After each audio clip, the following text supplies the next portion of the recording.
Ex-military? What completely normal military behavior horrified your civilian friends? My buddy Jake came to my company picnic last year. He's former Army Special Forces, super quiet guy, who never talks about his service unless directly asked. Everything was going fine until our department head Steve started screaming at the catering staff because they ran out of potato salad. Steve was being a complete ass, calling them incompetent idiots and threatening to get them all fired over a $3 side dish that nobody even cared about.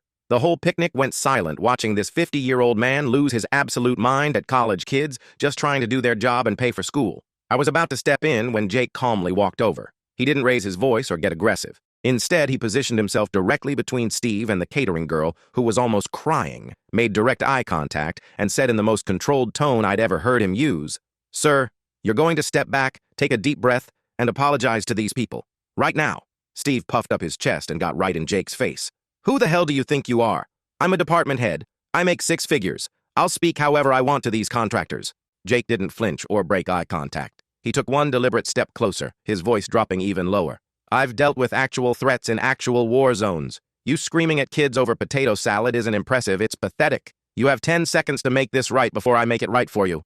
The entire picnic was dead silent, staring. Steve looked around, realized everyone was watching him get called out by someone half his size and completely deflated like a punctured balloon. He mumbled a weak apology to the catering staff and disappeared for the rest of the day. Later, my coworkers were all asking if Jake was okay, saying his response was intense and scary and wondering if we should report it to HR. They couldn't understand that for Jake, protecting people who can't defend themselves was just muscle memory from years of training. Monday morning, Steve actually tried to file a complaint about Jake being threatening and creating a hostile work environment. HR pulled the security footage from the picnic, and Steve ended up getting written up for harassment and verbal abuse instead. Jake got promoted 3 months later.